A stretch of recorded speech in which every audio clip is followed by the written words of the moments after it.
what we wanted to go through is some evaluations or reflections, better said, some reflections on Advent. For those of you who may not know, Advent is the time period or the season right before the Nativity on the calendar. So the church calendar has designated this time where the posture of Christians is to be reflective of this time that's called waiting. Advent, the waiting, the yearning for the arrival, the coming. So Advent, you can use that word in different contexts, right? The advent of technology, or you can use that word for anything. But I find this word specifically meaningful because in the context of my church family and my church experience, there has been, I'm fortunate enough to be in a church where there is an emphasis on that traditional aspect, and where I have been shaped in a way where I can not only foster that sense of yearning and waiting for myself, but also see and be sensitive to that sense of yearning and waiting for others. And I think that's so important in this time, and I want to touch a little bit on it, especially in what has been such a tough year in many ways, right? No 2020, doubt. I hope one day is just going to be the punchline of a joke. Yep. But in many ways, it's not that for so many people, right? So many lost lives, so many people without jobs. One of the things that my wife and I committed to this year is, at least in our community, we live kind of close to the Long Beach area, say we have to do something. So we committed to the Long Beach Rescue Mission. Just being able to create a habit or train ourselves to be able to sense the yearning and the need and the want of those around us, I think has been helpful for us to not be callous to that.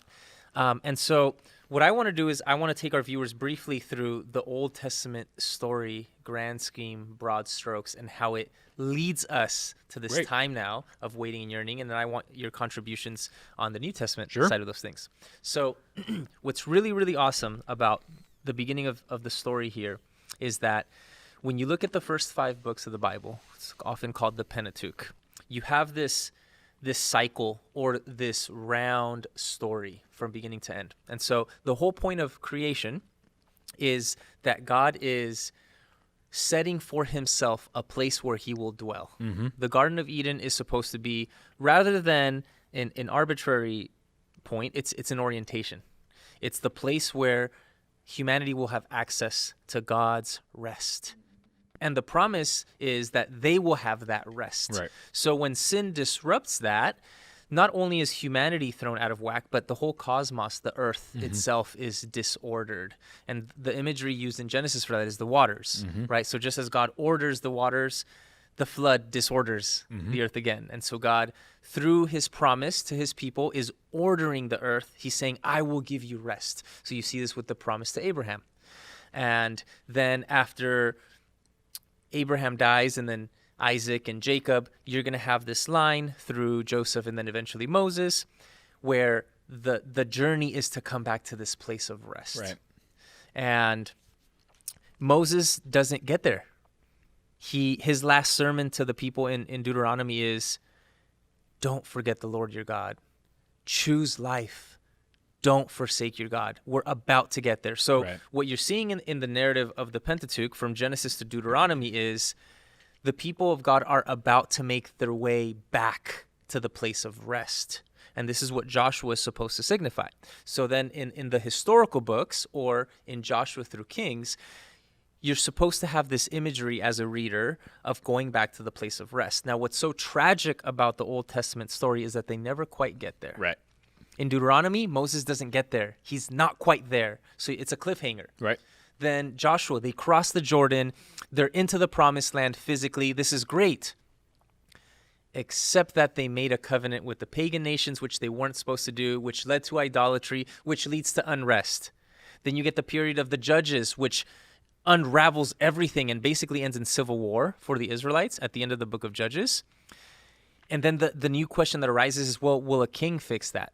And so in the book of Samuel and Kings, you have the narratives of the kings of Israel. And the question that the reader is supposed to be thinking is, will a king finally bring about rest? And the story tragically ends with complete exile. And this is heartbreaking to read, because if you thought about it for modern day, what would it be like for a foreign nation to destroy your headquarters, burn it to the ground, take your most influential leaders, and dissociate a full generation for 70 years from their identity? Mm-hmm. And I don't use this example flippantly, but I think it's appropriate. Could you imagine what it would be like if something like ISIS Mm-hmm. launched an attack successfully on our soil, so that not only our infrastructure would collapse, but our professors, influencers, politicians, thought leaders, they're all getting executed. Yep. So now you have a directionless people for 70 years. You know what that effectively does? Yeah, of course. Is it ends the identity of a people. Yeah, it destroys your heritage. Exactly. It completely cuts you off. Now, this is the Old Testament story. Right. Like I said, I'm not using that example flippantly. The powerful imagery of that is supposed to evoke this sense of heartache and yearning Yep. that the Old Testament is supposed to evoke in the readers. And so you have 400 years of silence after Malachi, of nothing.